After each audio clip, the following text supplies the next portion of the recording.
Esse estilo de cowboy sempre esteve dentro do Zé Mar. Aos 15 anos era vocalista e guitarrista de uma banda. Como é que se chamava a banda? Os Estrelas da Meia-Noite. Hoje, ao contrário de muita gente que pensa logo acima de tudo dinheiro, mais isto, mais aquilo, eu pensei o contrário. Pensei em formação e experiência. Fui grato, estou de contente. Não tinha lugar na carrinha, ia em cima dos instrumentos, ia para trás dos montes, tocava 5 horas. A sombra nasceu por todos e o sol também, mas para quem procura, no fundo, a sombra. Existe aqueles 5% de sorte na minha vida, existe. O resto é o trabalho. Eu tenho aqui uma foto dos seus pais quando o Zé Mar era pequeno. A sério? Sim. Olha mesmo. É que me preparava. Eu era mesmo criança, bebezinho. A Dona Maria de Fátima e o Sr. Domingos Guimarães. A minha mãe ainda é viva. A minha mãe tem, graças a Deus, tem 81 anos, embora doente. É firme, 10 filhos, verdade, 81 anos, está firme. Se eu pudesse escolher outro pai, seria exatamente o meu. Esse problema de saúde fez conhecer o que poderia ser a morte? Sim, eu sei verdadeiramente o que é a morte. Não desistes nunca desististe, mas chegas ao ponto em que o sofrimento é tanto, em que a desistência obrigatoriamente entra num plano. Eu, para esta entrevista, decidi procurar uma fã. E essa fã escreveu uma carta. E eu gostava de convidar o Zé Mar a abrir a carta e se pudesse a ler Claro. o que esta fã tem para lhe dizer. Olha que incrível. Não sei bem por onde começar, mas aproveito esta oportunidade para te escrever umas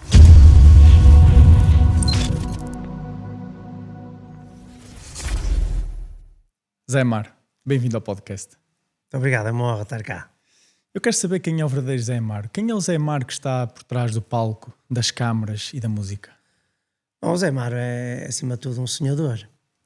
Aquela criança que sonhava e almejava um dia cantar, subir nos palcos e que achava, acima de tudo, muito, muito difícil e muito distante. Por isso eu penso que um sonhador, mas também um fazedor. Já desde criança eu tinha esse sonho dentro de si? Tinha um sonho que incontrolável. Algo incontrolável porque eu acho que a gente já nasce. Verdadeiramente já nasce ali com qualquer coisa. Um bichinho. O Diogo com certeza nasceu com algo que não sei, mas o Diogo saberá ao longo dos tempos. E eu desde muito cedo percebi que tinha algo e que queria algo neste mundo da música, neste mundo desta estrada da vida das canções que me diz tanto. E por isso eu penso que fui atrás do sonho sempre. Eu acho que é importante ir atrás do sonho. E para além de ir atrás do sonho, eu acho que, como o Zé Mar disse, é na infância que começa esse bichinho a roer dentro de nós. E parece que à medida que o tempo vai passando, nós vamos consolidando esse sonho e até vai se tornando cada vez mais palpável, saboreamos mais esse sonho. E por isso eu queria remeter à infância do Zé Mar e perceber uma memória que o marcou na sua infância. Bom, aquelas memórias de criança era mesmo aquela situação de me fechar numa sala, porque os meus pais tinham uma sala, e eu fechava-me com o ouvido colado no rádio. Era? Era, a escutar os artistas da outrora. Eu tinha 6, 7 anos, 8 por aí, naquela altura que entrei no ciclo preparatório, e eu vinha da escola e já estava ali tinha por chegar e colar-me no rádio o ouvido. Era algo que já me chamava, penso eu. E essas memórias são coisas que eu hoje, olhando para trás, percebo assim, realmente as pessoas nascem com algo. Lembras-te de alguma coisa em específica, quando eras criança, que te marcou? Lembro perfeitamente que era um rapaz muito tímido. E quando alguém entrava eu calava e congelava, ficava tudo...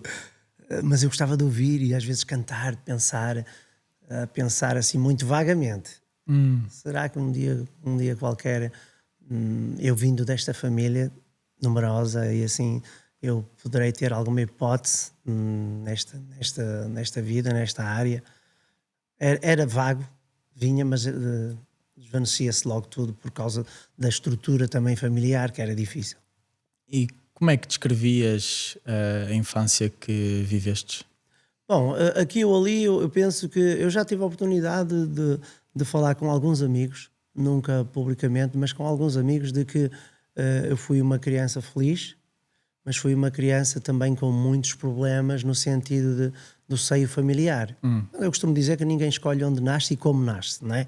Mas a verdade é que eu nasci bem, saudável, numa família incrível, mas que tinha necessidades. Estruturalmente tinha problemas, porque éramos muitos, eu já sou o 7º de 10 irmãos, imagina. É uma família numerosa. Uma família numerosa, 7º de 10 irmãos, onde as coisas escasseavam. As coisas boas que alguns amigos já tinham, desde um simples iogurte, eu nunca soube o que era isso, por exemplo. E hoje, falando isso, as minhas filhas ficam: pai, não podes dizer isso. Eu posso, porque é verdade, não é? Era verdade, era algo. Agora, sabia que a estrutura não era a melhor, mas era a melhor no enquadramento, não é? Porque os meus amigos viviam muito melhor, com uma família não numerosa, tinham outras possibilidades de ter outras coisas. A minha realmente foi mais difícil. Lembro perfeitamente que só quando a minha irmã nasceu, que foi a última, a única e última, a 10ª, é que houve, por exemplo, um Cerelac e um iogurte. Isso são coisas que nos marcam verdadeiramente. Hoje faço tudo para poder dar o melhor. Então como é que uma criança, o Zé Mar em criança, teve uma infância difícil, o Zé Mar tímido, ou seja, quem conhece o Zé Mar hoje em dia nunca na vida pensaria que o Zé Mar seria tímido. O que é que era realmente difícil viver numa família numerosa e com essas dificuldades? O que é que sentia como criança? Era muito difícil, e quando tu tinhas paralelamente alguns amigos que tinham as possibilidades, não é? Nós aí é que sentimos. Sentias aquela inveja, aquele choque? Aquele choque, aquela verdadeira razão de que as coisas não eram iguais, não eram equilibradas, mas é normal. Mas dentro da minha família, espetacular, educação, a alimentação nunca faltou, mas embora tivéssemos desejos de algumas coisas que não eram possíveis. Mas de resto, maravilhoso. Comecei a trabalhar muito cedo, vinha da escola quase. Minha mãe dizia que não podíamos quase estudar, tínhamos que apressar-nos a crescer para ir trabalhar. E já ia ao monte. Antigamente usava-se muito isso. Os familiares enviavam-nos para ir buscar lenha ao monte, desde pinhas, tudo para o lume. Lume, na altura fazíamos uma lareira sempre, cozinhávamos à lareira, com pote, etc. E já ia, aos 7, 8 anos, já tinha que ir para a lenha com os meus irmãos buscar. E isso aí, no fundo, a gente fica um pouquinho, uma espécie de uma revolta de não poder crescer. Aproveitar uma infância como ela e almejar também os sonhos, ir atrás dos sonhos, porque estávamos presos também a essa situação. Essa realidade. Há uma frase que o Zé Mar disse numa entrevista, e eu vou lê-la, depois gostava que comentasse. Eu mereço viver como uma criança e não como um adulto. Porque os adultos é que fazem aqueles trabalhos que eu já estava a fazer naquela altura. É verdade. E isso é algo de sentido, porque eu sentia isso. Era uma criança que foi obrigada a crescer muito, a crescer rápido. E isso não é bom. Isso não é bom. Mas hoje, Diogo, eu posso dizer-te que isso é tudo aprendizado. E se eu hoje estou a recordar isso, eu recordo isso com saudade, recordo isso mas também como aprendizado. Eu aprendi muito com aquilo. Hoje não faria isso a uma criança, não faria, dentro das minhas possibilidades e condições, apoiaria noutras formas, na educação e na formação, mas na altura era o contexto que era assim, mas sim, eu merecia ter crescido como criança e não como adulto. É verdade. Não era um adulto, uma criança, era com 7, 8 anos, e 9 e 10, era uma criança. E pronto, dali aqui ou ali uma revoltazinha nesse sentido. E consideras que a forma como o Zé cresceu, rápida, se calhar violenta nesse sentido, moldou o sucesso que tem hoje? Moldou acima de tudo, porque muitas das vezes nós queremos tudo para nós. Mas também Deus, que eu sou católico e acredito verdadeiramente, sou religioso, acredito que Deus também nos diz: isso não é para ti. E eu aceito, mas eu aceito que Deus também pode dizer: vai que tu consegues. E eu tentei sempre, e isso ajudou-me também no fundo a dizer: isto é possível. E as primeiras coisas que começam a acontecer, foi uma das primeiras coisas que me aconteceu, foi aos 10, 11 anos, ter que ir trabalhar para comprar o meu primeiro instrumento, porque os meus pais não podiam dar. E então nas férias da escola houve uma família vizinha que me disse: ei, tu tens esse sonho de adquirir, eu sei que gostas de música, já gostava, e queria sou autodidata, queria perceber o instrumento, como ele funciona e acompanhar-me, acompanhar a minha voz naquilo que eu gostaria de cantar. E, se quiseres ir connosco, a gente dá-te um trabalho nas férias e a gente paga-te. Qual era o trabalho que tinha nas férias? Foi vendedor nas feiras, vender talheres. Se calhar isso já fazia perder a timidez, não? Sim, começou aí, que eu ali a enfrentar pessoas, sendo uma criança ainda, mas comecei a enfrentar as pessoas e vinha uma pessoa de várias hierarquias, gente mais rica, gente mais pobre, e que a gente consegue, dentro desse equilíbrio, tratar as pessoas por igual, mas aqui ou ali refinar mais um bocadinho com algumas pessoas que tinha que ser. E isso é um aprendizado. Eu gostava que olhasses para esta foto que eu tenho aqui. Posso? Podes. Essa foi o primeiro instrumento? Mas tu conseguiste? Sim. Este foi aquele primeiro bichinho de ter um instrumento. Olhar para aí, qual é a sensação que lhe remete? Olhar para aqui remete-me a minha avó, a minha falecida avó. A minha falecida avó estava muito doente na altura, há muitos anos atrás, e minha avó materna. Como é que se chamava? A minha avó Elisa. Elas estavam na França. E como estava muito doente, a minha mãe, sendo mãe de 10 filhos, mesmo assim foi cuidar dela para a França, foi cuidar dela à França nos últimos tempos dela. E só podia ir um, e fui eu, nessa data, fui eu. E isto é na França, recordo como se fosse hoje. Tive a oportunidade de ter uma viola, espécie de feira, uma coisinha fraquinha, mas lá está, aquele bichinho já. Eu não sei se estão a ver a foto aqui. Eles depois vão passar a foto no ecrã. E então esta é realmente uma foto que me traz aquela infância, mas que pela primeira vez, que eu jamais pensaria, noutro contexto seria impossível ir à França ou viajar. Seria absolutamente impossível. Foi uma oportunidade. E foi uma oportunidade. E uma oportunidade ainda mais para abrir os horizontes. É engraçado, a vida ensina-nos de formas estranhas a ver às vezes os momentos mais delicados em que um familiar nosso adoece, ou parte. Mas depois, eu não sei se vou fazer entender, há uma parte poética de ter essa oportunidade de abrir horizontes, de ir à França, de conhecer um mundo completamente diferente. Viajar é, como os outros dizem, é realmente ler livros. Entrar num livro, não é? É dentro de um livro. É, exatamente. E eu viajo muito e vou ser sincero, sou muito patriota, estou sempre à espera de chegar a Portugal, de novo.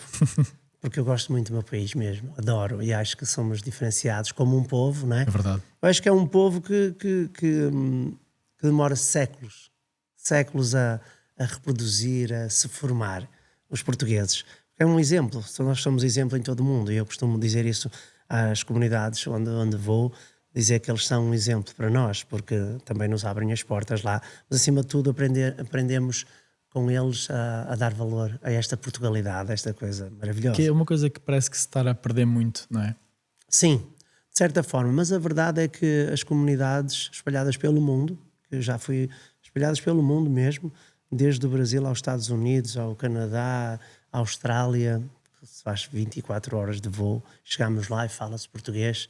É incrível. Parece que se está em casa em qualquer lado do mundo. Essa valorização que eles dão é realmente o verdadeiro Portugalidade, a verdadeira Portugalidade, mais até do que nós cá. Quando fostes à França e estiveste com a tua avó, se pudesses remeter ao passado, o que é que sentes mais saudades da tua avó?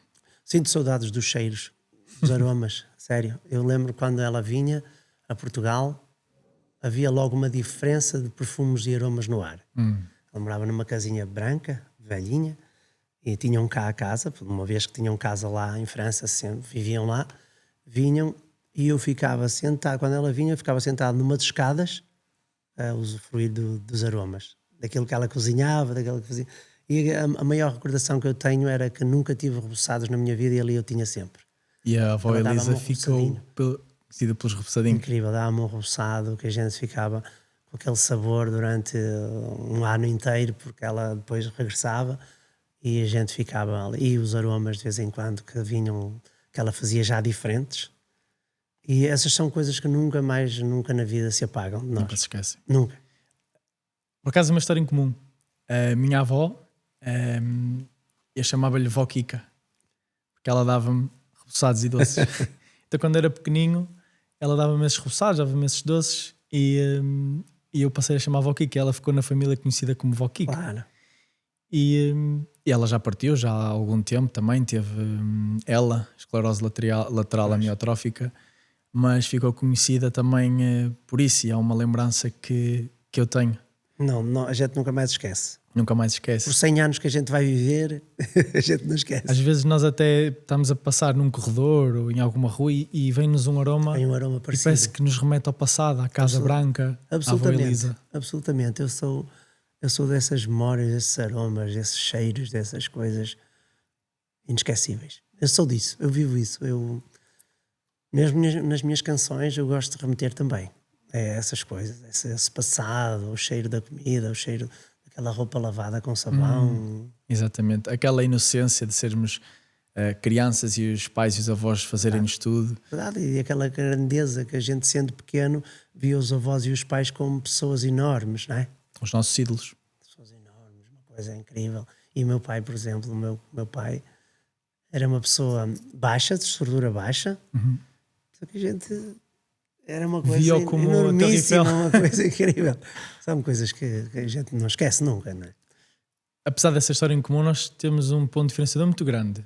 Eu sou filho único e o Zé Mar tem 9 irmãos. Portanto, a pergunta que eu faço é: como é que é viver numa casa com uma dinâmica tão grande a esse ponto? O que é que aprendeu a viver numa casa com 9 irmãos? Eu acho que coisas... viver na complicação, porque é assim, viver numa casa grande. Imagina que tínhamos um espaço grande onde tinham por vezes 4 camas. Onde tinham 4 Não havia camas. um quarto para cada um? Não, jamais. E dormíamos todos, um por cima, outro por baixo, 2 ou 3 numa cama, por vezes 4. Era o que era. E aprendeu a partilhar os brinquedos? Aprendi a partilhar, embora depois, quando pude, logo muito rápido, comecei a fazer eu a minha vida. Um pouco mais, de certa forma, à parte também, não partilhando sempre, fazendo... Mas mais pacato. Mas mais, sim, mais, estás a ver aquelas coisas, conquistas que tu vais tendo, tu vais partilhando sim, mas vais incentivando também os outros a ter, não é? É verdade. Vais incentivando, dizem, olha, é possível termos umas leves, umas calças, na altura, comprei umas calças, comprei umas All-Star, na altura, não mais me esqueço disso, eram aquelas coisas que estavam na moda, absolutamente, e para chegar lá e comprar isso. Havia falta de roupa Muito na sua difícil, família? muito difícil. Muito difícil, porque eu fui trabalhar aos 11 anos, 10, 11 anos, para comprar o meu primeiro instrumento. Aos 13 fui empregado numa fábrica de calçado.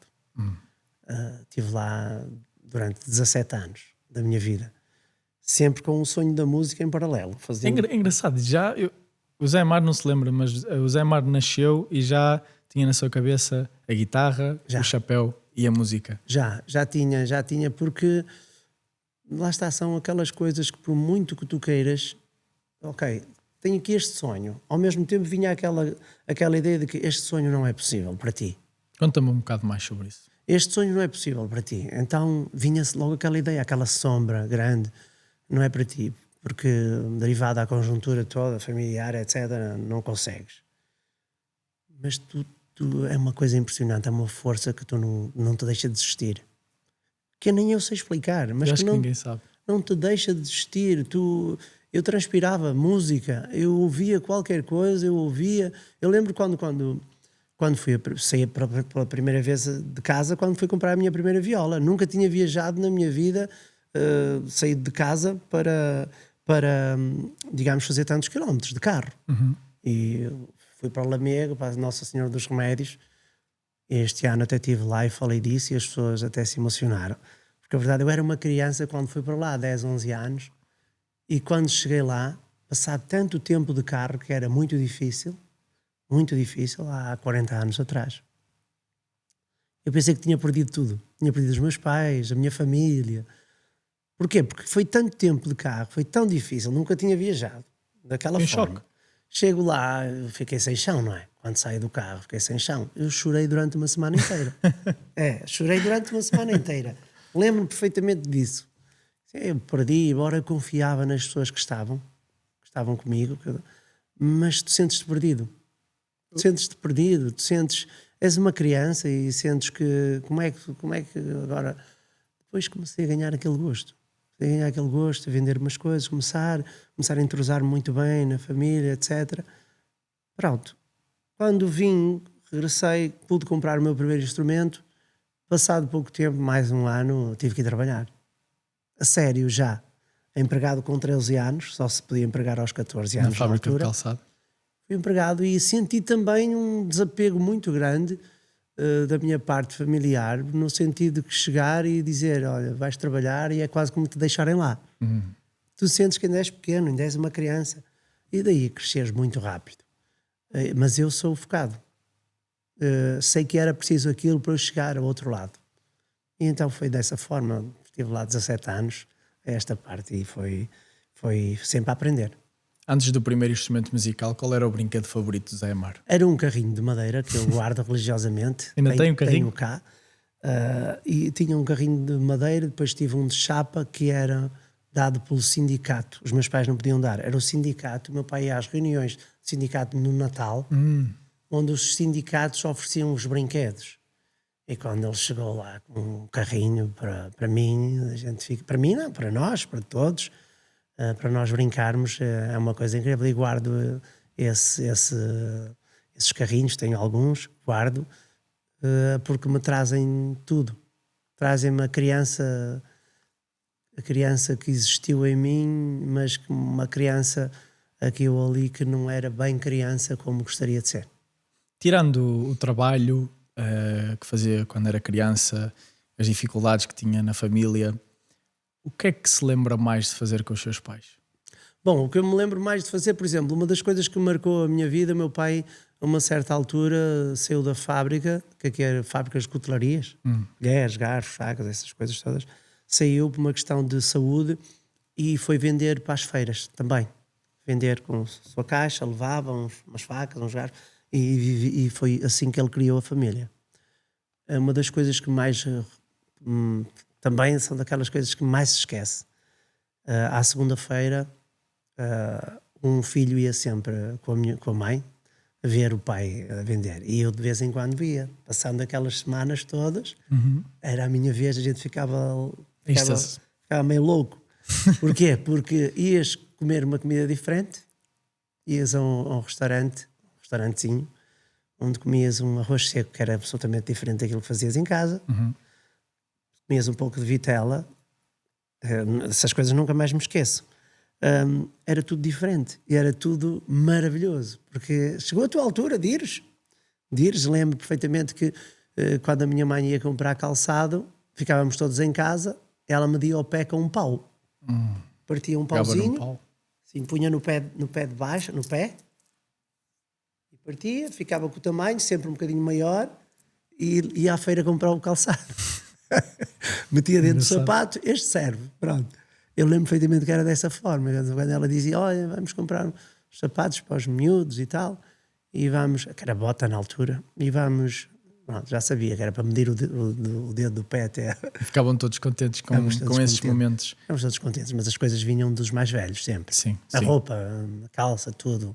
Pode parecer um pouco estranho que as pessoas dizem, mas o gajo até é um gajo relativamente novo. Já tem mais de 50 anos, mas no entanto as conjunturas familiares são todas diferentes. Enquanto os outros têm realmente condições, como é que eu ia dizer? Não tenho nenhum prazer em estar aqui a dizer isso. Claro. Mas tenho a verdadeira noção que é a minha realidade. Eu acho que quem nega a realidade é mais infeliz, não é? Sim, naturalmente. Está a negar a vida em si. Não, e eu acho que não se renega nunca a família, nunca. As raízes. O Zé Amaro disse no início que nós não podemos escolher onde nascemos. Não. Podemos é escolher como vemos isso e o que fazemos para a vida, não é? Exatamente, e ponderar, perceber, não desistir. Porque muita gente desiste. Muita gente desiste. E eu falo muito com muitos amigos, muitas das vezes, mas tu, parabéns, tu és um gajo com foco e não sei o que. Sou, verdadeiramente, porque eu acho que é possível, e a verdade é que há um ditado muito, muito antigo que diz a sombra nasceu para todos e o sol também, mas para quem procura, no fundo, a sombra. E é verdade, porque nós procuramos. existe aqueles 5% de sorte na minha vida, existe. O resto é o trabalho. É verdade. Eu tenho aqui uma foto dos seus pais quando o Zé Mar era pequeno. É sério? Sim. O meu amigo está informado. Eu tenho que, Olha mesmo. tenho que me preparar para...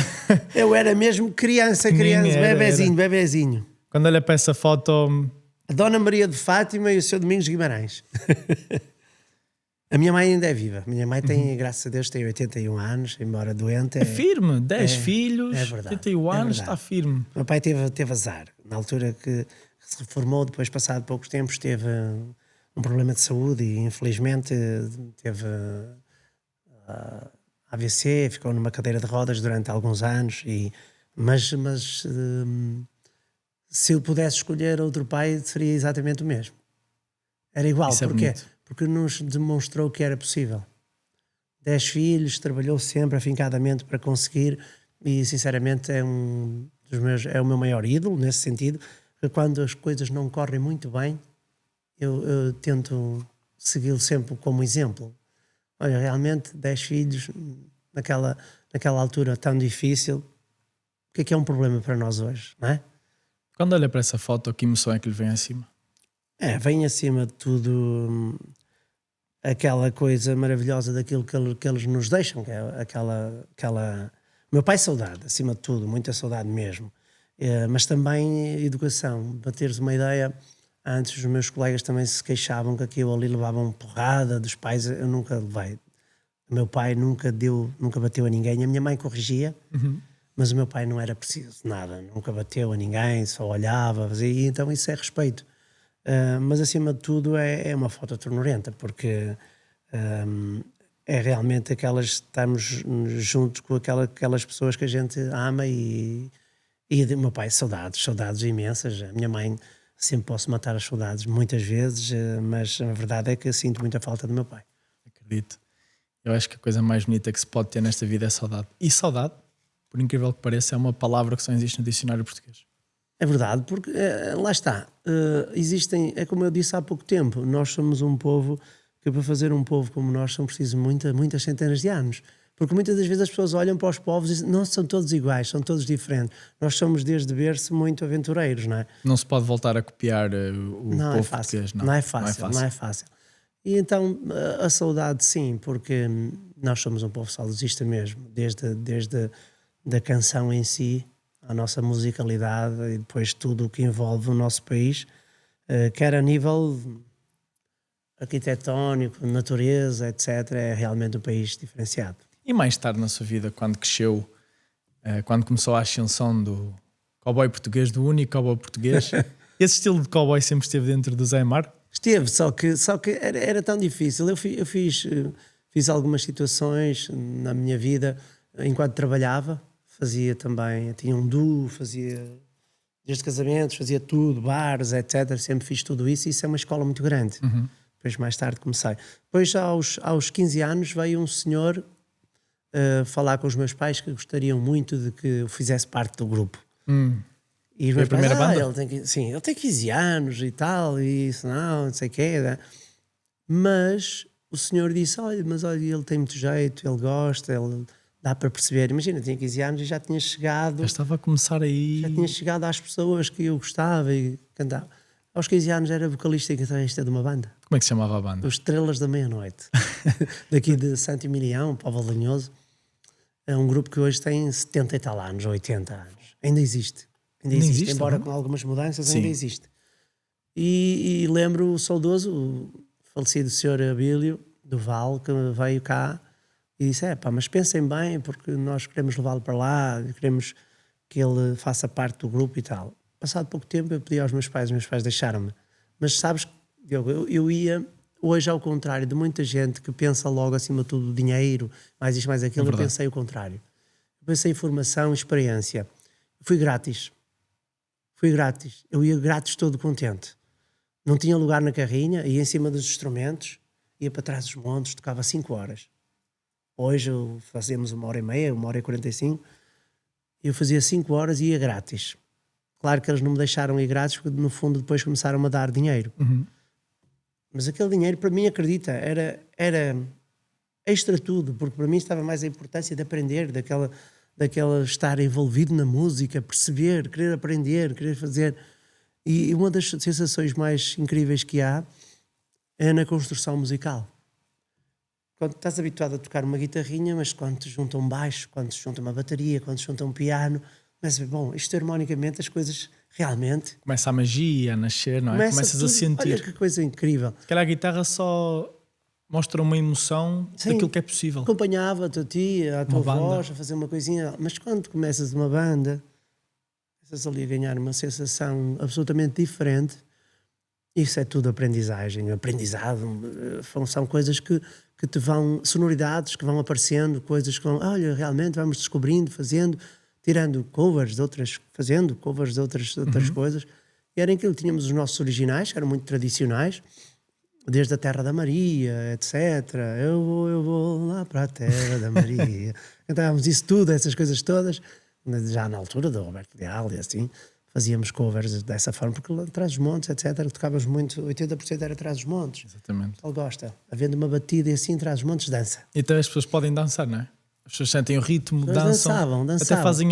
Eu acho que o quinto elemento de uma banda é o público. É o público. Sem o público. Muitas das vezes, eu costumo dizer isso hoje. Agradeço muitas das vezes, porque muitas das vezes o público é o primeiro plano. Nós somos também como o palhaço. É verdade. Temos que Estão a entreter. Transportar alegria. Nós somos o input de tudo, mas muitas das vezes não estamos no nosso melhor e o público percebe e nos ajuda e nos faz com que a coisa aconteça. Isso é incrível. Depois também aprendi naquela banda e depois a banda também me deu visibilidade. Deu-me visibilidade, passado uns tempos fiz o programa de televisão. No primeiro? Fiz um programa de televisão, Cantigas da Rua, nunca mais me esqueço. Cantei em Viana, uma praça maravilhosa, lotada, mesmo lotada absolutamente. E ali percebi uma coisa triste, que a televisão não era para mim. Em que sentido? Estes programas não eram para mim. Porque senti que me mudava. Então era como se o propósito do Zé cantar deixasse de fazer sentido. Sim. E estava a vender uma imagem? Sim, não foi aquele, porque aquilo já moldava a pessoa em si.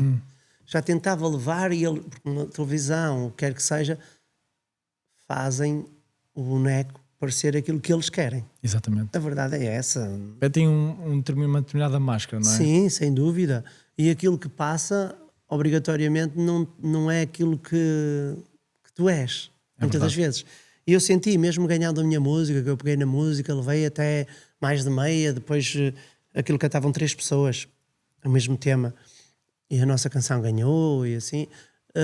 Mas fez-me perceber uma coisa estranha. Se realmente isto não é muito para mim. O que é que eu quero? Ser feliz fazendo aquilo que eu quero. Fazendo as pessoas felizes. Não também. Aquilo que as pessoas querem.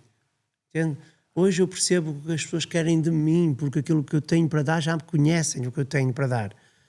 Naquele momento não. Era no escuro. Tipo, ok, é isto. Lá vou eu. Lá vou eu. E façam de mim. Pronto. Que é o que é. Exatamente. E eu senti, por incrível que pareça. Não concorri depois mais. Andei e tive oportunidade de pertencer a outros grupos e depois veio um grupo também com mais visibilidade, que é o Trios Boêmios, cá das Taipas, já cantavam a Roseira Enxertada, a Senhora Cegonha, e aí já aprendi mais, já foi mais palcos maiores, porque a televisão me deu. Exato. Eu não digo que não foi a televisão. Meio que foi um mini sacrifício, não é? Mas eu não dar digo a conhecer. Mas foi a televisão que me deu já uma abertura maior e o grupo também se interessou por mim e pronto. Estive lá durante 8 anos, também nesse trio. Mas tudo foi aprendizado, tudo foi vendo coisas. Eu acredito que em trio, em duo, em quer que seja, em quartetos, ou seja o que for, és tu e outros. É verdade. As ideias são tuas e de outros. Nunca são tuas, originais. Totalmente ideias, as tuas coisas, aquilo que tu tens, aquela coerência que tu queres. Nunca és só tu. E isso aí eu acredito que muitos grupos, quando são vários elementos, não vingam muito por causa disso. Não passam uma essência certa, não é? É uma essência que vai oscilante. Sim. E e a pessoa, o público não vê ali uma identidade, não vê E há um que dá sempre uma mais certeza. e quer dar mais que o outro. Exatamente. Quer dar mais e os outros, mas não, está bom. E isso às vezes pode ser um problema. Exatamente.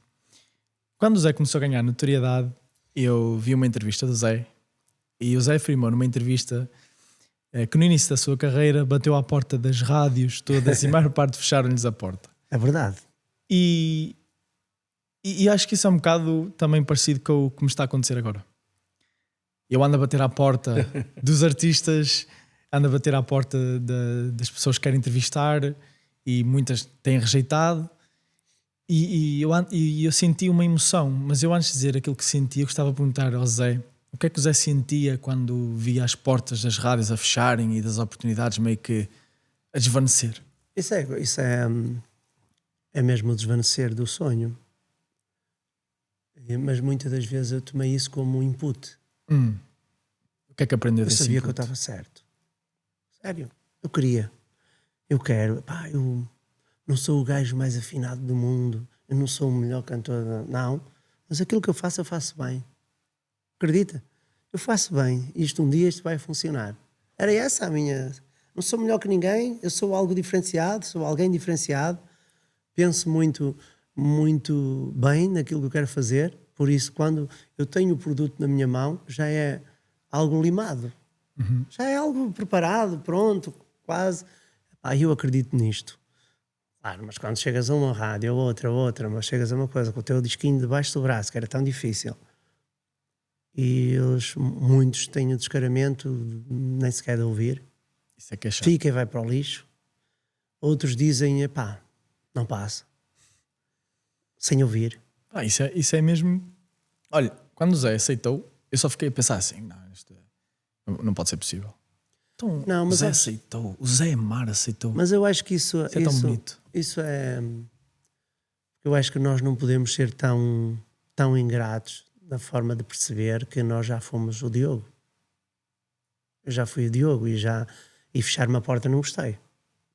Há desculpas, há formas de o dizer. Olha, no momento eu não estou com tempo, ou não sei. Ok, tudo bem. Mas não dizer e logo chegar e dizer assim, eu não faço isso, eu não quero isso. Não. Isso aí é um bocadinho desumano, sinceramente. E então, quando eu vejo e quando eu sinto que alguém também quer fazer algo e que é um Zé Amaro lá atrás, isso é incrível. Eu acho que este teu trabalho é um trabalho que se sente que tu gostas de fazer e tens uma produção incrível, uma equipe que te ajuda, que é maravilhoso. Tudo sai da vossa energia, vocês despendem da vossa energia para tudo. É verdade. Por isso nós temos que respeitar muito isso. E acho que as pessoas devem respeitar acima de tudo e dar oportunidade. Hoje tem que se dar oportunidade, perceber. Eu, por teres uma ideia, acredita naquilo que eu te digo. 3 ou 4 músicos que eu tenho não tocavam, não faziam nada. Eu achava-os tão interessantes que eu comprei um instrumento para eles. Tu és maluco? Eu vou-te dar um instrumento, tu vais tocar para mim. Eu achava que era uma pessoa tão interessante. Hoje um é professor universitário e etc, etc. Já percebes se está lá alguém, já se interessa por aquilo, é organizado, sabe? Eu comprei um baixo, por exemplo, no meu baixista, ele sabe, vai ver o podcast e vai perceber de quem eu estou a falar. E disse-lhe, olha, vais tocar para mim. Ei, mas tu és maluco, vamos comprar o melhor baixo que há. Fez um músico, ainda hoje o baixo dele é o baixo, é o Music Man, coisa top, do melhor que há. Porquê? Porque tu acreditas nas pessoas e queres puxá-los para ti. Tinha um pedal steel, que é uma guitarra havaiana, tocada assim, que eu precisava para o meu projeto, aqui há uns 7, 8 anos, 10 se calhar, e eu tinha um músico ideal, nunca tocou aquilo. Eu disse, mas tu vais ser o músico que vais tocar para mim isto. Tu és maluco, não sou nada. Hoje é um dos melhores em Portugal. Isso é mesmo bonito. É um dos melhores de Portugal. E eu comprei a guitarra. Eu disse, está aqui a guitarra, é para nós, para me acrescentares, para fazeres aqui. Porquê? Porque são as pessoas certas. E que buscam uma oportunidade e a gente tem que lhe dar. Eu acredito muito que nós somos seres humanos, nós temos sempre interações. Quando existe alguém, um ídolo, que acredita em alguém que lhe permite e dá as ferramentas e abre-lhe a porta para fazer isso acontecer, dúvida. Eu acho que é uma das maiores prendas que tu podes receber. É mais que dinheiro. Sem dúvida. Mais do que fama. É a mesma coisa, Diogo, que este mundo, tudo bem, não é um mundo fácil. Certo. O povo é mau, quando tem que ser mau, o povo também é mau. E depois é assim, eu acredito verdadeiramente nisto. Ninguém tira o brilho a ninguém. É verdade. Podes andar, não vais tirar. Se a pessoa tem o brilho, amigo, usufrui do brilho dele também, para te ajudar, para tu ajudar. Não tentes fazer nada que tu não vais conseguir ofuscar o brilho da pessoa. Porque se a pessoa tem realmente o brilho e o valor, a coisa está lá. E depois o Zé Mário tem aquele bichinho para acertar sobre quem acredita. Sim, sim. Parece que é uma coisa que salta de cima a partir do momento em que fala com a pessoa ou vê. E nós percebemos de pessoas que realmente nós precisamos de lhe dizer assim: epá, tu tens tanto para dar e tu não estás a dar nada. Há muita gente assim. É verdade. Porquê que tu... ok, estou aqui. Eu tenho muitos exemplos dentro. Mas a coisa está... Tu não imaginas aquilo que tens para dar e não sei quando. Como muitos estão ao contrário. Sim. Muitos mesmo. Há muita gente aí absolutamente ao contrário. Que se calhar eu podia ensinar alguma coisa, no fundo, dizer, modéstia à parte, dizer, pá, se tu mudasses aqui ou isto ou aquilo, a coisa ia ser melhor, ia funcionar. Isso falta coragem também. Acho que a coragem é a palavra certa para descrever o que falta a muita gente para cumprir os sonhos da vida. É verdade, é coragem, arriscar, ser... Arriscar, ser também audaz naquilo que sim, porque o nosso tempo aqui na Terra é limitado. Se nós estivermos à espera... Não é? Não vem ter connosco. Nós temos que ir a correr atrás. Não vem mesmo. Mas o universo percebe, Deus percebe isso. É verdade. E nós somos... Acho que este mundo é realmente quem arrisca. Este mundo é dos corajosos. É isso. É daqueles que vão atrás, arriscam e que... Eu acho que, até sendo mais profundo, Deus criou este planeta e diz muito que Deus criou o ser humano à sua imagem para mostrar que é possível ir atrás daquilo que se quer. Sem dúvida. E quando se tem uma paixão e um propósito, opá, é mais forte de qualquer coisa dentro de nós. Sem dúvida. E essa paixão pode até começar muito fugaz mesmo. Tenuazinha. Levezinha e tal, mas quando tu acreditas, meu amigo, É verdade. a coisa vai. Eu lembro-me que comecei foi a fazer vídeos para o Instagram, né? de ginásio. Boa. E comecei a ganhar um gosto por filmagem, por tudo isto. E depois comecei a ver podcasts lá fora. Comecei a ver... Eu acho que uma das maiores vantagens de ter um podcast é poder falar com pessoas. É poder conhecer a pessoa. Sem dúvida. É poder recolher conhecimento, sabedoria. E eu acho que a cada episódio que vou fazendo e a cada vez que vou conhecendo uma pessoa, conheço uma pessoa totalmente diferente, conheço uma pessoa com valores diferentes, com sucesso, independentemente do tipo de sucesso que possa ser. Sucesso não é só financeiro, não é só fama. Sucesso às vezes é satisfação pessoal. Tudo. E há uma coisa que é combinada e que existe em todos aqueles que têm sucesso, que é paixão e propósito. Eu aprendi isto num episódio. Sem dúvida. O Zé Mário, eu acredito que o Zé Mário não continuava a fazer música se não tivesse paixão pelo que faz. Absolutamente. Mesmo que ganhasse muito dinheiro. Absolutamente. Eu acho que eu faço muita coisa que são autobiografias cantadas. Eu faço para me descobrir e para me mostrar também ao público. Eu faço coisas que... Eu fiz uma canção há uns tempos, há uns anos atrás, já... 2015, 2016, que alguém me colocou num avião para ir para a Austrália, para o outro lado do mundo, mostrar as minhas canções. E eu pus-me, mas quem foi que me colocou neste avião? Foram os meus fãs. Os fãs que gostam do meu trabalho, que me apoiam e que o divulgaram. E tu acreditas que durante aquela viagem eu escrevi uma canção para eles, que foi o Obrigado Fãs. Uhum. Eu até te ia perguntar porque criaste essa música para os fãs. Eu criei mesmo de forma... de gratidão, em forma de gratidão, tipo, isto é um agradecimento para eles, porque eles é que me colocaram neste avião para levar as minhas canções lá, porque eu falo na Austrália porque foi o que foi na Austrália, porque é realmente algo longínquo, muito difícil, e que as pessoas possam perceber realmente, isto não parou, isto deu um seguimento e tem alguém a dar um seguimento a isto.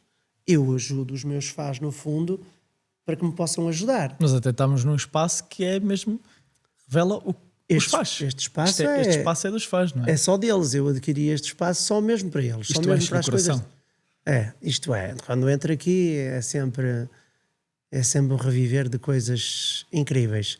Porque tudo o que está aqui, tudo de início a fim é deles. Coisas que me deram, que são coisas como É aquele ditado antigo: quem os meus filhos beija a minha boca adoça. É exatamente isso. É verdade. Zé, o seu pai chegou a ver o sucesso que teve como cantor? O meu pai foi das primeiras pessoas que acreditou em mim, mas infelizmente dizia-me também que não podia ajudar, não podia fazer mais nada. Mas depois também, mais tarde, eu ingressei num grupo folclórico lá, aqueles sons também das guitarras, não propriamente da concertina, mas mais das guitarras, a braguesa e etc., os cavaquinhos. Aquilo fazia realmente já algo em mim, já disputava, já me transitava para algumas coisas, para a música em si. Mesmo naquela coisa simples, já me conseguia elevar. Aquela simplicidade, já conseguia, olha, isto dá para fazer mais coisas. Isto dá para fazer... Começava a pensar Sim. e já começava a criar ali uma ideia. Dá para coisa fazer mais... ali um upgradezinho das coisas. Exatamente. Levar aquelas sonoridades para os palcos e assim.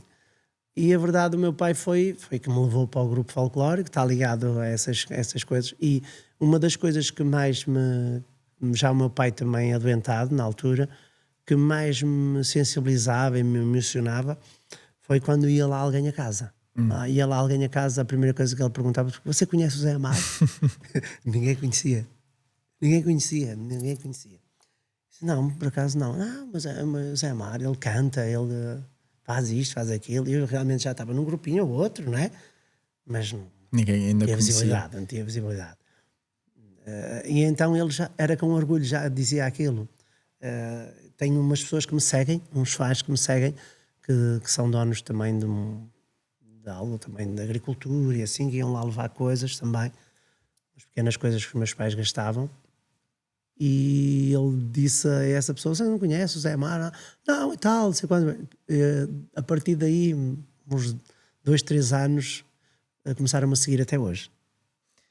Se o teu pai estivesse aqui ao teu lado, o que é que tu gostavas de lhe dizer? Bom, eu acho que a primeira coisa era, nós tínhamos, e é uma coisa errada, não dizíamos, não transmitíamos o sentimento que hoje eu transmito à minha mãe. O que é que ficou por dizer? Algumas coisas, dizer que era realmente o meu ídolo, que eu amava verdadeiramente, porque é sentido, é verdadeiro, mesmo verdadeiro, porque era alguém que a gente via, e alguém grande, enormíssimo, um exemplo. E é aquilo que eu já disse algumas vezes, que quando a gente perde um pai, a valorização é outra, e é quase a mesma coisa que a gente perder os espelhos lá em casa. Não se consegue rever nem ver naqueles espelhos, porque o meu pai era um espelho para mim. Mas sim, aquela forma que hoje, há uns anos esta parte, a gente diz às nossas filhas e às nossas pessoas que as amamos, e digo à minha mãe que sim, mãe, olha, eu adoro-te, aquelas coisas, ficou por dizer algumas coisas nesse sentido. E são aquelas coisas que gostaria de lhe dizer. Eu tenho dar aqui um abraço e dizer-lhe. Tenho aqui uma foto do seu pai, aqui só com o Zé. É o meu pai. Isto foi na minha primeira comunhão. Foi na minha primeira... A qualidade das fotos é... Era mais fraquinha. Isto é na minha primeira comunhão, mas são aquelas coisas que tu foste buscar, e que algumas coisas até parece que eu nunca as vi. Mas são coisas maravilhosas de se verem, porque o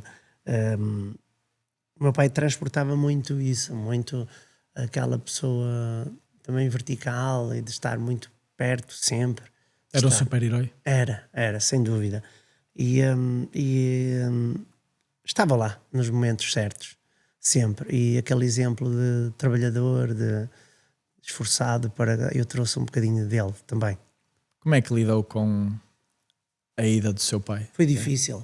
Foi difícil porque eu já estava a morar na vila, e a vila até a terra dos meus pais são 3 km.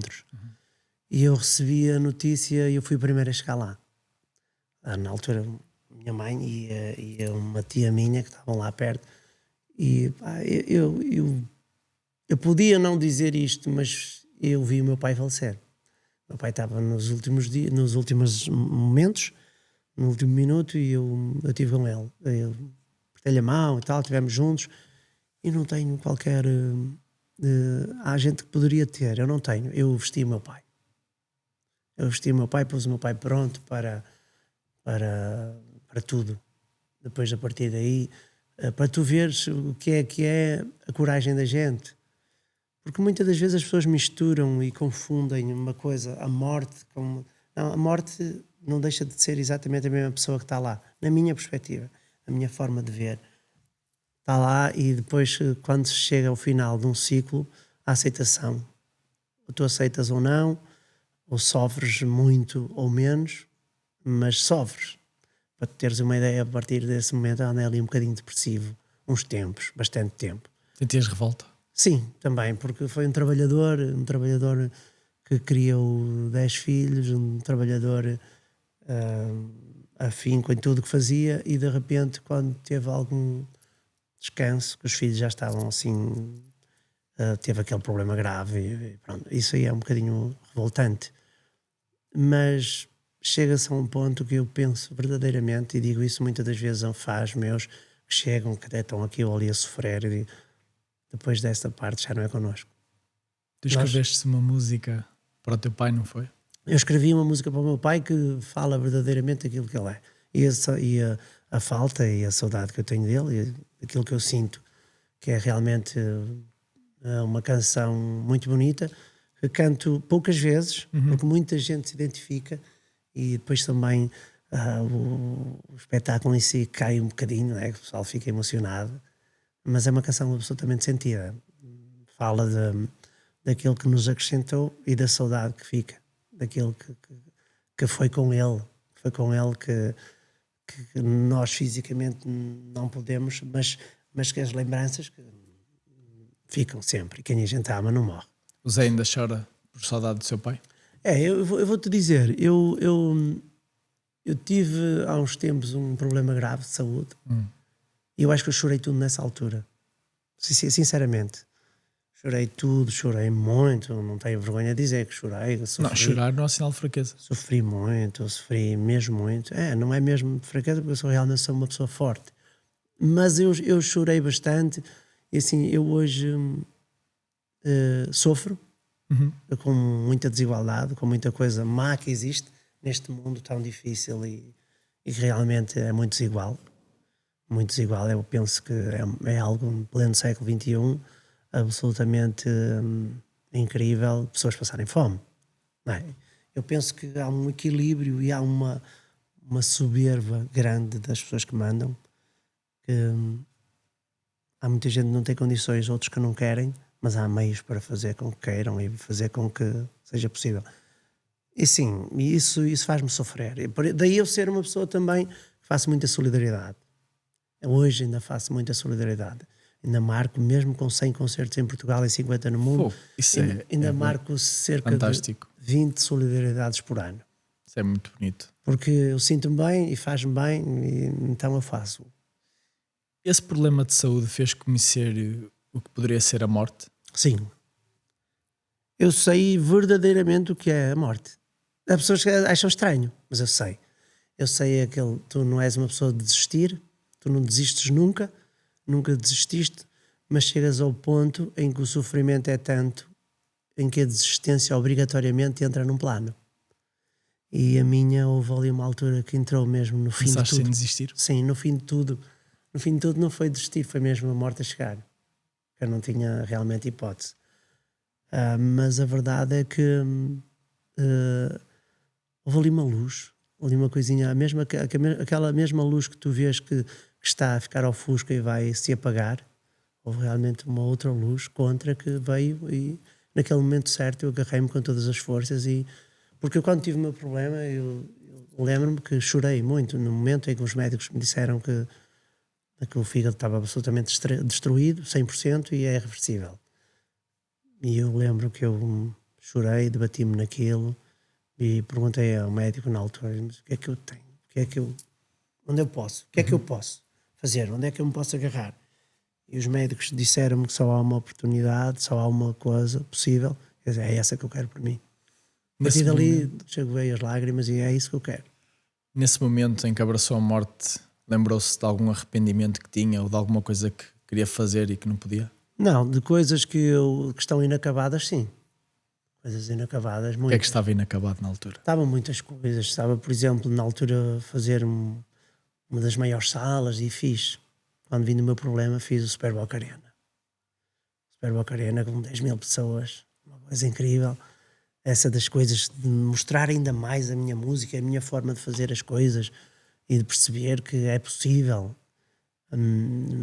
Muita revista, muita televisão, no meu problema quis fazer coisas, eu não Eles queriam entrei. vender esse Sim, problema? mas eu não entrei em nada, não fiz nada, não falei nada, ninguém tinha autorização para falar da minha parte, da minha família, ninguém fez nada, ninguém disse nada, ninguém dizia nada, porque haviam coisas que era, meti na cabeça que eu tinha que me recuperar, e a hipótese que eu criei para mim, que os médicos criaram para mim, eu agarrei-me só àquela, que é aquela que eu quero é viver, que viver é fantástico. O Zé Amaro ama a vida. Amo, verdadeiramente.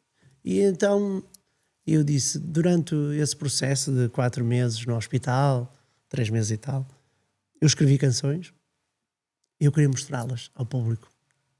É uma coisa, a força é uma coisa incrível. Fui absolutamente débil.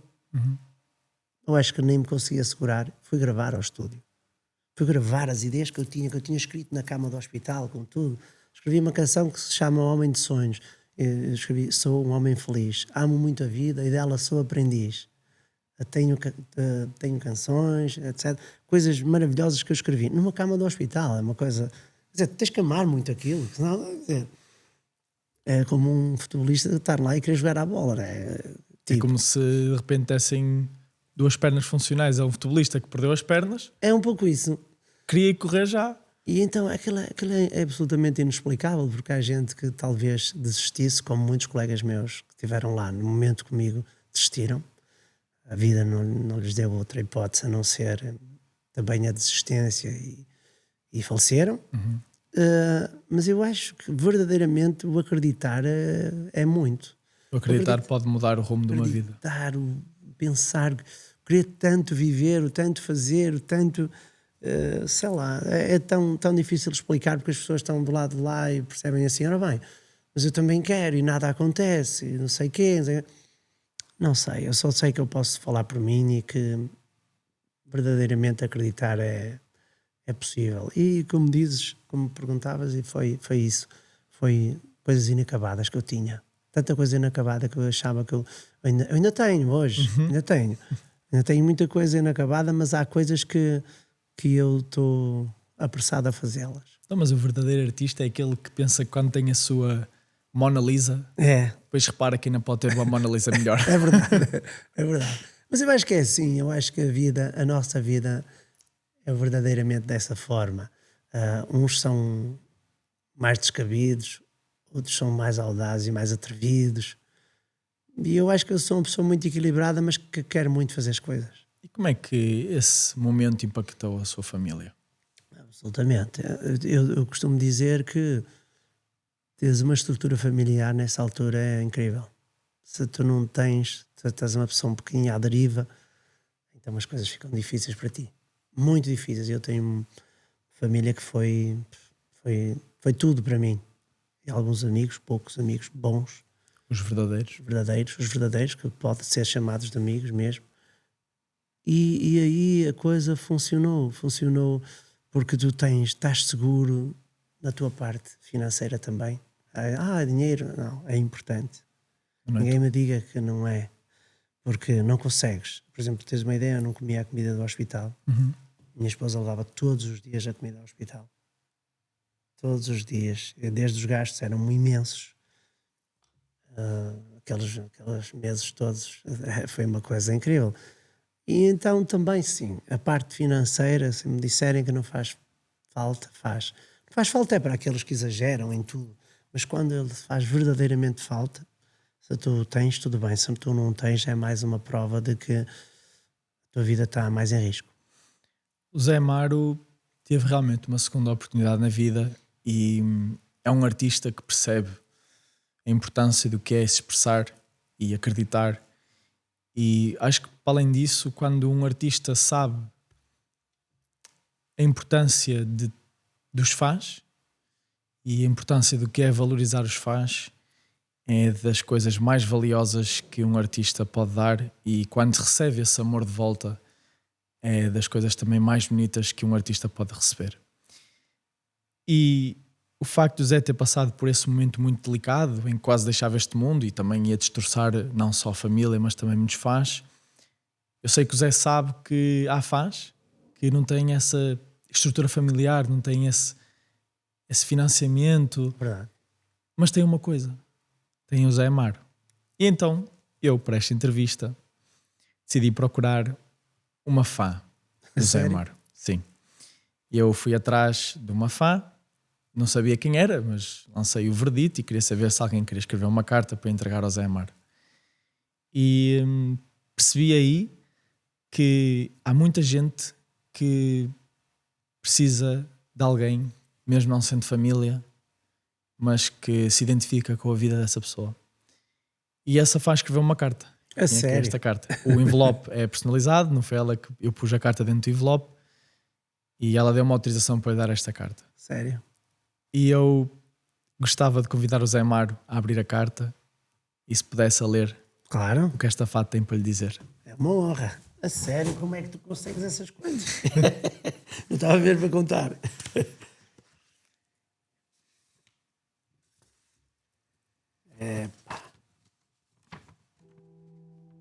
Olha que incrível. Não sei bem por onde começar, mas aproveito esta oportunidade para te escrever umas palavras. Talvez apenas para dizer que a tua história tocou-me de fundo, mais do que alguma vez pensei que a história de alguém que não conheço pudesse tocar. És o meu ídolo, aquele que me faz querer levantar a cama e sorrir para o mundo. A tua paixão pela vida faz-me ver o mundo com cores, sem o cinzento depressivo que já fez parte das minhas memórias.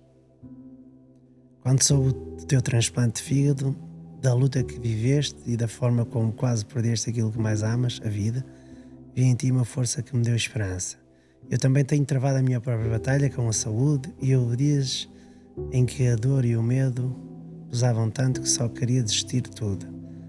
Sei que posso ser apenas mais um entre dezenas de milhares de fãs, mas obrigado por seres quem és, Zé. É bonito. Conhecido através da música Roseira Enxertada, que eu ouvi numa época em que a minha mãe partiu deste mundo. Foi o meu refúgio depois de uma perda que me deixou sem chão. De uma forma, a tua voz e a tua alma fizeram-me acreditar que a minha mãe está num lugar melhor e que a dor pode florescer em algo bonito como uma roseira. Como uma roseira. Realmente isto é bonito. Não sou apenas uma fã, mas alguém que sobreviveu um pouco por tua causa, por causa da forma como cantas, vives e sentes. Queria apenas agradecer-te por isso, por existires, por continuares. Manterei o meu nome anónimo, Zé, com todo o carinho e verdade. Um beijinho de uma querida fã. Este é incrível. É muito bonito. É realmente aquela situação de nós percebermos que com a nossa história de vida também, com as nossas canções, com aquelas letras e tudo aquilo que incutimos nas músicas, que as pessoas conseguem transportar-se para outro local, um local muitas vezes frágil, conseguem sair de lá e reabilitar-se. Por isso este realmente é bonito. Obrigado. De nada. Muito obrigado. Ela disse... Incrível. Ela disse para ficares com a carta. Posso ficar? Sim. Está aqui no sítio certo. Exatamente. Muito obrigado. Minha fã anónima.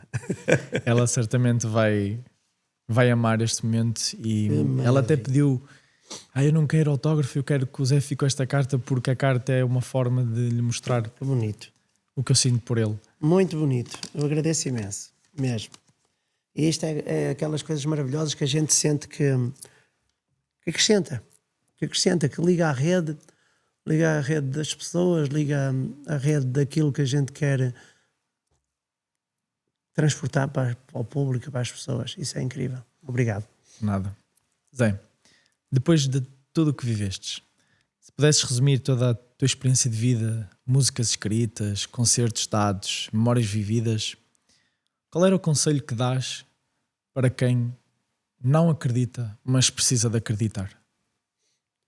Bom, isso é realmente, por exemplo, uma pessoa qualquer que tenha um bom amigo é realmente logo uma coisa muito boa. Eu eu tive, que me disse assim, porque a gente apaixona-se erradamente, muitas vezes também. A gente estamos aqui todos apaixonados por uma coisa e alguém chega e diz assim, Zé, estás apaixonado erradamente, amigo. Ok? Ou o contrário, que é absolutamente bonito chegar e dizer, vai, acredita que é por aí.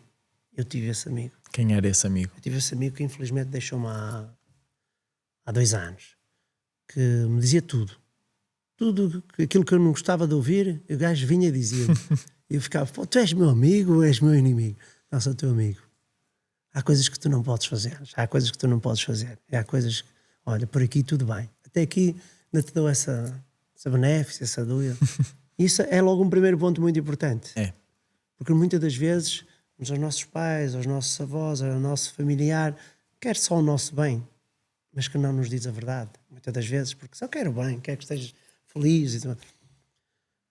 Mas essa coisa é muito importante, acredita que é profundo o que eu estou a dizer. Ter alguém que nos diga realmente incrível. Eu já disse a alguns amigos, e alguns amigos meus disseram-me a mim e diziam assim, pá, não digas isso. Mas eu digo que eu gosto do gajo, eu tenho que dizer isso.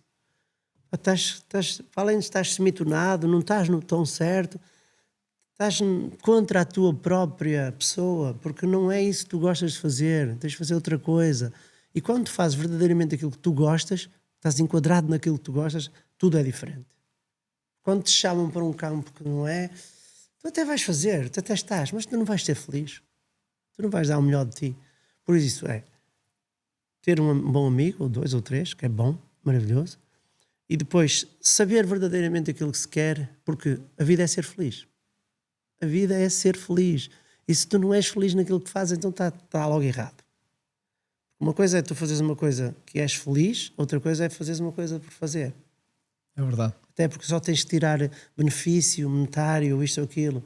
É preciso, mas se tu puderes equilibrar as coisas, então melhor ainda. Uma coisa que eu gosto de fazer, mas que me dá prazer, mas também ganho dinheiro, isso é completo.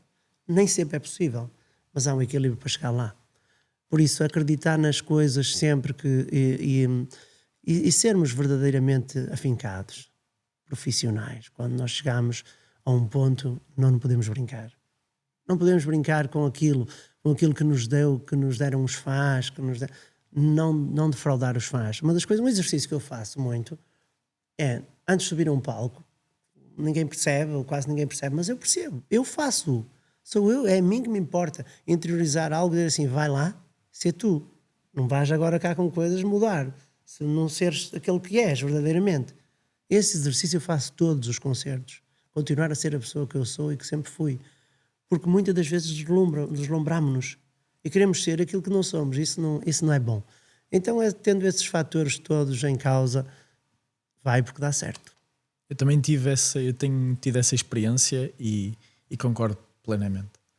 Ter um amigo ou ter mais que umas 2, 3, eu acredito que ter muitos amigos é uma coisa muito difícil. É difícil, às vezes. Claro.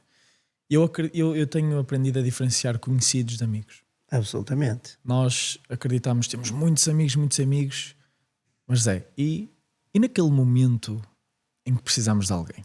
Quantos amigos é que são verdadeiramente amigos? Só os que vão estar lá é que depois Exatamente. tu podes ver, olha, realmente eu pensava que este não era e este é. Exatamente. Não é? Exatamente. Porque realmente a coisa está lá. Olha que... E não só nos momentos maus, também nos momentos bons. Naturalmente. Zé, tiveste alguma experiência, eu já tive, que é quando as coisas correm bem, quando estás a evoluir naquilo que tu amas fazer,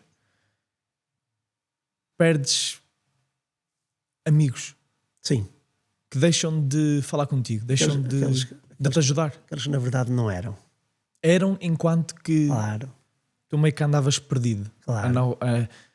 Num naufrágio da tua vida, numa neblina em que não sabias o que querias ser e que de repente acende a luz que o Zé falou. Verdadeiramente. E entra num rumo de vida bonito e parece que de repente esse amigo que nunca foi deixa de falar, É verdade. começa a ter inveja. Porque será que é porque ele olha para a pessoa que encontrou o rumo e vê um espelho daquilo que ele não consegue ser? É possível. E muitas das vezes dizem que aquela pessoa que tem inveja de ti, ele não quer ter aquilo que tu tens.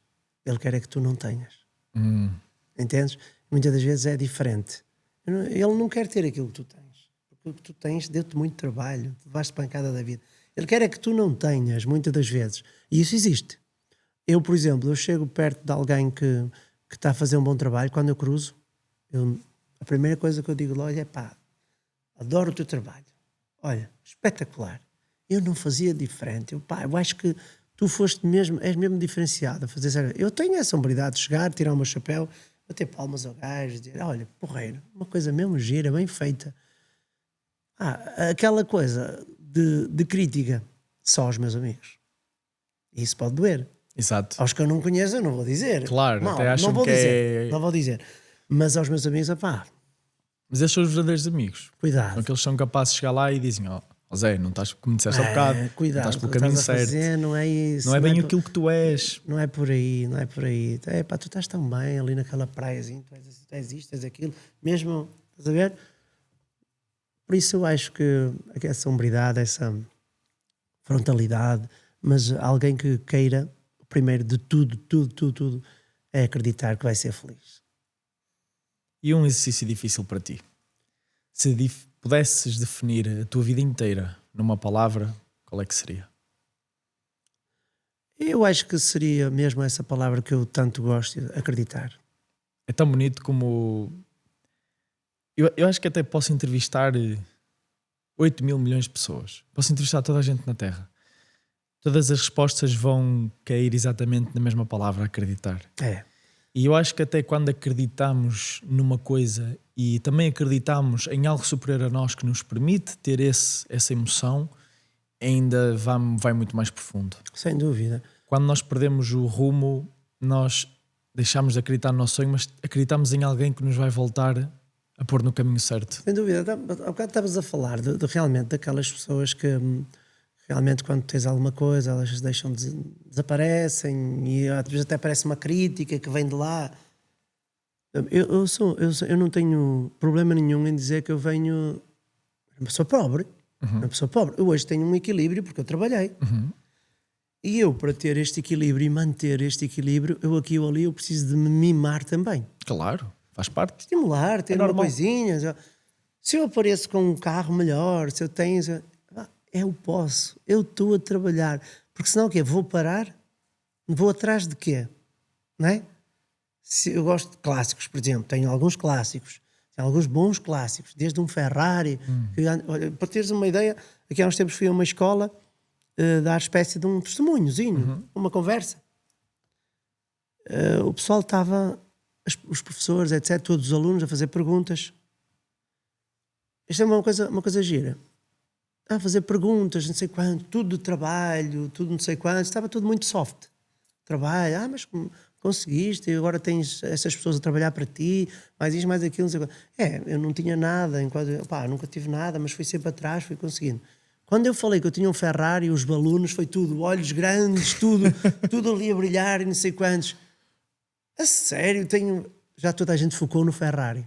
Já ninguém queria saber mais nada. Não, ninguém focou no trabalho que existe para levar ao Ferrari. Olha, para levar a um Ferrari. Excelente pensamento. Que eu tenho um clássicozinho, comprei barato, vale mais dinheiro, vai valer mais, vai.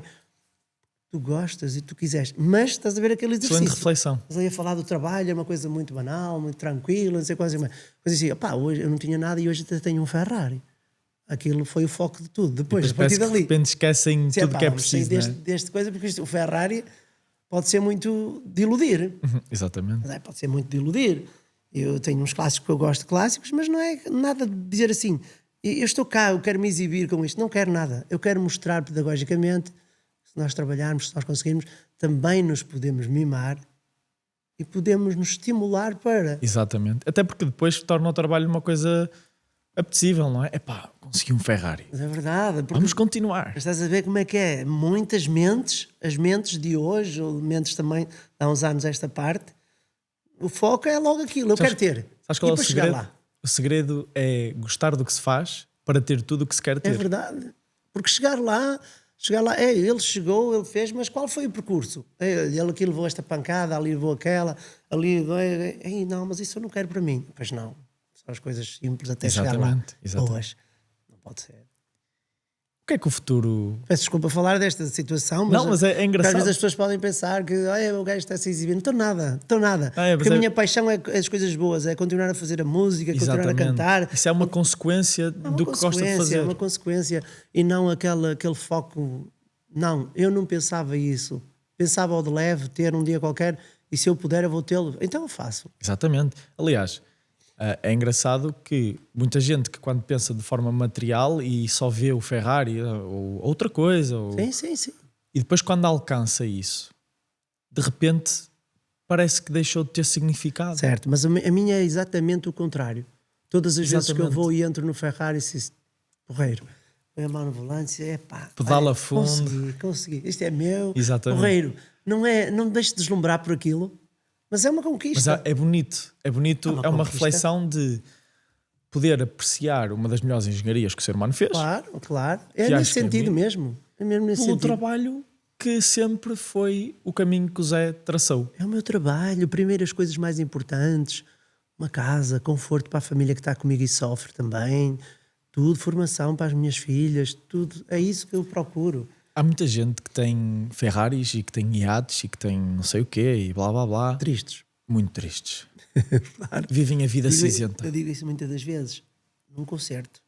Eu, por vezes, eu faço uma coisa mais intimista, mas não é intimista nada porque estão milhares de pessoas. Mas é uma coisa mais nossa, minha, do público. Eu pego na minha guitarrinha e canto uma coisinha. Mas antes de eu até chegar à canção, eu digo algo desse género. Vamos aproveitar este momento. Este é realmente um momento bonito. E existem milhares de pessoas que gostavam de estar cá. Por questões de saúde, doença, neste caso, até não podem estar cá. E hoje, neste momento, tem pessoas que estão em casa tristes com o banco recheado de dinheiro, com as carteiras recheadas de dinheiro. Por isso nós, na nossa simplicidade, vamos aproveitar o momento. E é isso que acontece muitas das vezes. E está escrito, Deus abunda mais aqueles que não põem à frente a ganância. É verdade. Portanto, sem dúvida. O Ferrari não é ganância. O Ferrari do Zé Amaro é consequência do que o trabalho, o acreditar. E é uma razão para isso. Se eu perder o Ferrari amanhã, eu não vou ficar tão triste como perder de deixar de cantar. Eu ia ficar triste se eu deixasse de cantar. O Ferrari não ia ficar muito triste. Claro. Acredita. O material é uma coisa que vai e vem. Agora, deixar de fazer aquilo que se ama, isso é muito. Isso é como tirar... isso é uma forma... É como tirar a vida sem tirar a vida, não é? Sem dúvida. De um ponto de vista alegórico. Sem dúvida. A pessoa que vive morto. Exatamente. Não e há muita gente assim. Muita. Não, eu percebo. Aqui há uns tempos eu falei com uma pessoa, por acaso, pessoa interessante de se conhecer, que é o Herman José. E aqui há uns tempos fui ao camarim dele, antes do concerto, estávamos lá a conversar, antes do programa, estávamos lá a conversar um bocadinho. E eu disse uma coisa que me saiu realmente, que passei, estava em Lisboa. Eu disse, eu sou do Norte. Tu vens do Norte e tal, aquela coisa. Vem do Norte, vem. Por acaso parei ali, almocei, antes do concerto, da televisão. E a coisa, uma diferença que existe é que eu lá no Norte passo um bom dia, boa tarde, boa noite, aquelas coisas que toda a gente conhece, toda a gente fala. Aqui, desculpa o que eu vou dizer, mas parece que Lisboa está cheia de gente vazia. Uhum. E ele, realmente, isso é interessantíssimo. E está. Porque ninguém conhece ninguém, para além desta cosmopolita que é verdade. Mas as grandes cidades traz isso, não é? Traz um vazio. É, porque está cheia, mas de gente que não nos é nada. E além de tudo, está tudo tão perto e todos estão tão perto de todos, mas nunca se viu tanta distância entre duas pessoas. É muita distância. Não nos são nada, não é? E aqui as pessoas são. Sabes o que é que eu acho que o Zé também teve muito sucesso? Foi por ter nascido onde nasceu, foi por ter vivido onde viveu e foi por viver num local onde realmente se valorizava isso. A relação. A valorização das conquistas. A valorização das conquistas. O poder-se conhecer o vizinho, falar com o vizinho. Sem dúvida. Porque imagina, vamos fazer um exercício. O Zé nasce numa grande metrópole. Vira um grande artista. Onde é que o Zé vai poder ter experienciado o que é falar com a pessoa, conhecer a pessoa, saber a importância do que é ser humano antes de ser famoso? Sem dúvida. Olha, eu vivi isso, não sei se ias falar disso, mas eu vou. Eu vivi isso agora com os Dama. Com os Dama eu vivi isso. pode haver gente que não os conhece, mas aproveito para dizer aqui que são pessoas super inteligentes. Super inteligentes. Eu gostava de os entrevistar. Fiquei verdadeiramente fascinado com a forma como eles vivem para a música, como a forma eles constroem e querem construir o enredo, a história toda à volta. Eu fui convidado por eles, lançaram um rap num cartaz que estavam vários artistas, muitos artistas, na qual fiquei muito feliz. E eu disse, ei, qual era o artista que querias? Olha, o Zé Amaro, queríamos fazer uma cena. Então depois a gente chegou, mas para teres uma ideia, eu chego a Lisboa, estou eu e eles os três e mais o produtor. Almoçámos, fomos para estúdio, éramos 4, 5 pessoas. Às 3, 4 da manhã eram 20 e tal pessoas, 30 pessoas lá dentro. A ver essa coisa que acrescenta. Trazer. Sabes o que é que eles estão a fazer?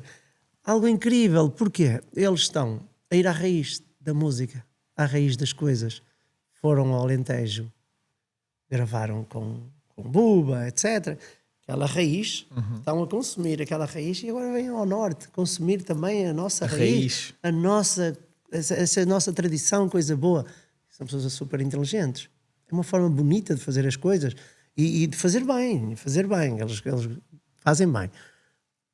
Lá está, são coisas diferenciadas que as pessoas realmente vão atrás, se dispõem a isso. Porque muita gente não se dispõe a nada. Dispõem-se a criticar, pronto, o que os outros querem fazer. Se é aquilo que elas querem fazer para o resto da vida. É isso. Não podemos obrigar a ninguém é verdade. A ser melhor ser humano ou a seguir um melhor caminho. É verdade, isso é verdade. Zé Amaro, obrigado por abrires o coração nesta entrevista. Eu que agradeço. Por mostrares o homem por trás do artista também. E alguém que também enfrentou a escuridão, que abraçou a morte, a incerteza, numa infância difícil. É verdade. Que voltou a erguer-se e a continuar a cantar, que enche as pessoas de um orgulho, como essa carta emana. É verdade. E no fundo tudo, de viver uma vida com paixão e com uma alma pura. Eu espero que esta conversa inspire quem nos ouve e que também comecem a acreditar como o Zé, mesmo quando o caminho se torna difícil. Eu é que agradeço por vires até cá, até este espaço incrível que é. É incrível. Tem aqui muita vida mesmo. Muitas lembranças, muitas emoções, tudo. Lembro de tudo aquilo que me deram e que está cá e desejar o melhor para ti, porque realmente também eu almejo realmente a importância naquilo que estás a fazer, porque tens foco e olha, dou-te os parabéns e para mim foi uma honra enorme estar cá contigo. Obrigado, Zé. Foi um prazer. Um abraço. Um abraço.